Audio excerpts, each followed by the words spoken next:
Hello hi welcome to my YouTube channel Warangal పిల్ల. ఈరోజు వచ్చేసి అంత రూమ్ అన్ని క్లీన్ చేస్తున్నా. మమ్మీ ఈరోజు పేపర్స్ తీసుకొచ్చింది, అందుకే క్లీన్ చేస్తున్నా. చాలా రోజుల నుంచి అనుకుంటున్నా క్లీన్ చేయాలి అని చెప్పి. ఎందుకంటే మళ్ళీ ఫస్ట్ వస్తుంది కదా, ఫస్ట్ లోపే చేసేయాలని చెప్పి అనుకున్నా. అందుకే ఈరోజు మొత్తం ప్రిపరేషన్ పెట్టుకొని అన్నీ ఇక మార్నింగ్ నుండి ఏం చేయలేదు. ఇప్పుడు నేను బ్రష్ కూడా వేసుకోలేదు ఆ వీడియో తీసేటప్పుడు. అందుకని స్టార్ట్ చేసేసాను. మొత్తం క్లీన్ చేసేసుకొని ఆ తర్వాత బ్రష్ వేసుకొని స్నానం చేసి దీపం పెట్టాలని ఫిక్స్ అయినా. కాబట్టి ఎర్లీ మార్నింగ్ వెళ్ళేసి కర్రీ వండేసి స్టార్ట్ చేసేసా. మమ్మీ వచ్చేసి బాయ్ దగ్గరికి వెళ్ళింది పనికి. ఇక డాడీ ఉన్నాడు బయట వర్క్ చేసుకుంటున్నాడు. నేను ఒక్కదాన్ని ఇంట్లో తలుపు పెట్టుకొని వర్క్ చేసుకుంటున్నాను. ఎందుకంటే చాలా కోతులున్నాయి మా ఊళ్ళో. కాబట్టి తలుపు పెట్టుకొని ఏ వర్క్ చేసినా తలుపు పెట్టుకొని చేస్తున్నాను అనమాట. చూసారు కదా, అన్నీ పక్కకు పెట్టేసుకొని న్యూస్ పేపర్స్ అన్నీ పెట్టుకుంటా చేశాను అన్నమాట. చాలా టైం పట్టింది, కానీ వీడియో మొత్తం తీయలేదు. ఎందుకంటే అంత లాంగ్ ఎందుకులే, జస్ట్ క్లిప్స్ తీసుకొని పెట్టేద్దాం అన్నట్టు ఉంది.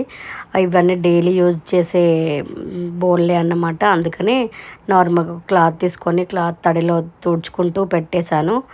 అందుకని అవి డైలీ యూజ్ చేసేటే కాబట్టి ఏం పెద్ద ప్రాబ్లం ఏం లేదు. కాబట్టి అన్నీ క్లీన్ చేసేసి పెట్టేశాను అన్నమాట. అట్లా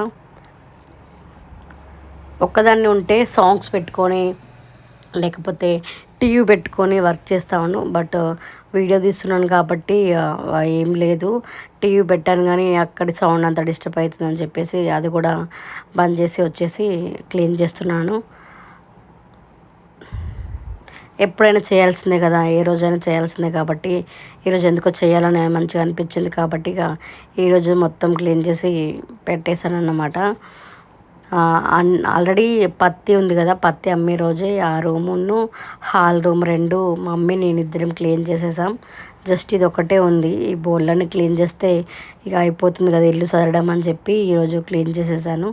ఇక పక్క బట్టలు ఒకటే ఉంటుంది, అది మమ్మీ ఏదో ఒక రోజు పిండుతుంది. ఇది వచ్చేసి స్మెల్ చూస్తుంది కదా, అది ఏంటంటే బెండకాయ ఫ్రై. ఆ బెండకాయ ఫ్రై ఎప్పటిది అని అంటే మా అత్తమ్మ వాళ్ళ కూతురిది పెళ్ళికి ఆ ఫంక్షన్లో పెట్టారు ఫ్రై. అది ఇంకా ఖరాబ్ కాలేదు, అది చాలా బాగుంది టేస్ట్ మాత్రం ఇప్పటికి కూడా.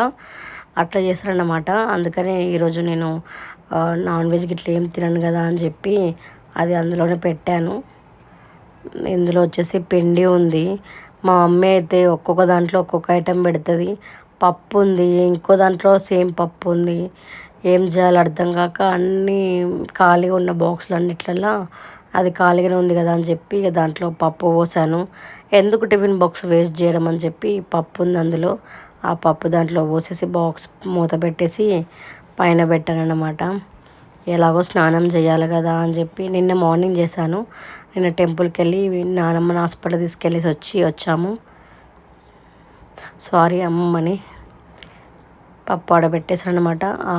పైన అన్ని చాపత్తా చక్కెర పప్పులు అవన్నీ పెట్టాను. చాలా లాంగ్ అవుతుంది కదా అని చెప్పి స్పీడ్ పెట్టేశాను అనమాట. క్లీన్ చేస్తే ఏంటంటే కొంచెం ఫ్రెష్ మైండ్ అక్కడ మంచిగా ఉండొచ్చు. ఏదైనా వర్క్ పెండింగ్ మొత్తం అన్ని క్లీన్ చేసేటప్పుడు పెట్టలేదు.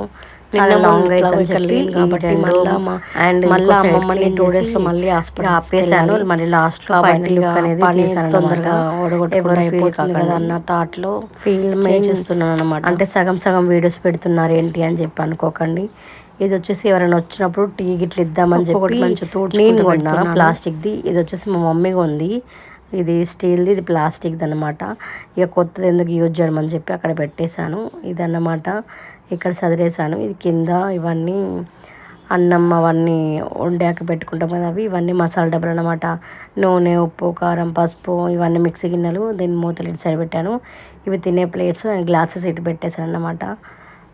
ఇది వచ్చేసి నా డే రొటీన్ ఫేస్ మాస్కులు అవన్నీ అవి ఉంటాయి అన్నమాట.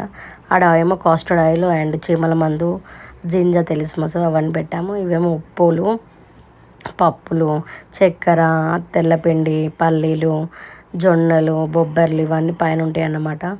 ఇక్కడ వచ్చేసి only water bottle and oil డబ్బా. ఇవి గంగరెగ్గలిని తీసుకొచ్చిన నేను. చాలా టేస్ట్గా ఉన్నాయి, తీయగా ఉన్నాయి. దాంట్లో స్నాక్స్ ఉంటాయి, బనానా, యాపిల్స్, కారం అవన్నీ మా డాడీకి. ఎందుకంటే నేను బనానా గిట్ల ఏం తినను కాబట్టి. ఇక్కడ వచ్చేసి ఆనియన్స్ అన్నీ సెట్ చేస్తున్నాను. అక్కడ కూడా వేసానన్నమాట. ఈ వైట్ కలర్ వచ్చేసి ఫిల్టర్ వాటర్, ఎల్లో కలర్ వచ్చేసి నార్మల్ వాటర్, అంటే రైస్ గిట్ల కడుక్కోవడానికి. ఇటు సైడ్ వచ్చేసాను, అటు సైడ్ మొత్తం అయిపోయింది. ఇటు సైడ్ అనమాట. ఇటు సైడ్ కొంచెం చాలా టైం పడుతుంది, ఎందుకంటే ఇటు సైడ్ మేము ఎక్కువ బోళ్ళు పెట్టుకోమన్నమాట. అంటే మా అమ్మ సామాన్ ఉంటుంది ఇక్కడ, ముగ్గులు అవన్నీ వేయడానికి పెట్టిన డబ్బాలు ఏడు ఉంటాయి. అందుకే టక్క క్లీన్ చేసేసా. స్పీడ్ పెట్టాను. ఆ పైన పేపర్స్ వేసాను. పేపర్స్ వేసి రైస్ అవంతా ఫస్ట్ సెట్ చేస్తున్నాను, ఎందుకంటే దుమ్ము గిట్లా పడుతుంది అని చెప్పి పైన సెట్ చేసి పెట్టాను. మా మమ్మీ పెరుగు ఈరోజు తీసుకెళ్ళలేదు, మర్చిపోయింది, ఫ్రిడ్జ్లో పెట్టేసేసాను. కిటికీ దగ్గర కూడా పేపర్స్ పెట్టాను అనమాట. ఇక ఇవన్నీ స్పూన్స్ అవన్నీ వేసుకునే స్టాండు గ్యాస్ పక్కకి సెట్ చేసేసాను. ఎప్పుడు ఆడనే ఉంటుంది అది, అందుకే అక్కడే పెట్టేశాను. ఎందుకంటే వండుకునేటప్పుడు సైడ్కి ఉంటే ఈజీగా తీసుకోవడానికి ఉంటుందని చెప్పి అక్కడ పెట్టేశాను. మీరు గమనించారో లేదో, ఇక్కడ వైట్ కలర్ షీట్ వేసాను నేను, ఒకటి చూపెడుతున్నా అండి. ఇటు సైడ్ వచ్చేసేది అంతే అన్నమాట. ఇక్కడ వైట్ కలర్ షీట్ ఉంది కదా, ఇది నేను చేంజ్ చేశాను. మీరు ఇంతకుముందు చూసిన క్లిప్లో న్యూస్ పేపర్ వేసాను, తీసేసాను. ఎందుకంటే రైస్ వేడిగా ఉంటుంది కాబట్టి వాటర్ బట్టి ఖరాబ్ అవుతుంది కాబట్టి ఆ పేపర్ తీసేసి ఈ పేపర్ వేసాను. ఇది నేను షీట్ బుక్ చేశాను ఒకటి వాల్కి, దానికి వచ్చిన షీట్ అనమాట. చాలా మందంగా బాగుంది, అందుకనే అది చేంజ్ చేసి వేసేసాను అనమాట. అన్నిట్లో పేపర్ వేసాను. ఇది అన్ని చూపెడుతున్నాను నార్మల్గా. ఈ సైడ్ వచ్చేసి బెడ్, నా టెడ్ బేర్స్ అదంతా సెట్ చేసేసాను. అది ఛార్జింగ్ పాయింట్. ఓకేనా ఫ్రెండ్స్, బాయ్. నచ్చితే like, share, subscribe to my YouTube channel.